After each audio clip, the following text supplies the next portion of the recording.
guys? A little update on the Zombie Order from Rondell in Maryland. Added the shading today. It's looking nice. Almost looked like it was airbrushed. And then tomorrow we're going to be adding the blood.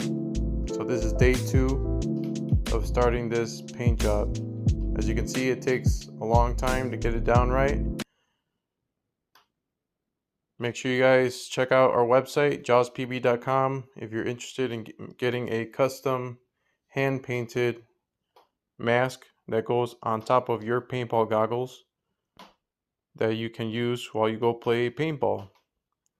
Best thing about wearing Jaws on your goggles is that you will be remembered every time you go back.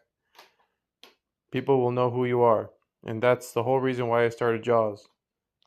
And on a side note, some of you guys know that I have this bike.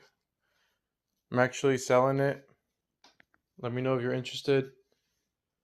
5K or best offer.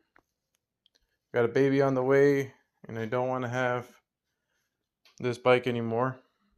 My priorities have changed and shifted.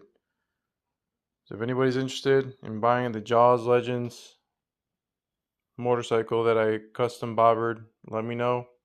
Sounds amazing. And with that note, see you guys. Front facing. See you guys later. Thank you for watching, and I'll see you in the next video. Peace.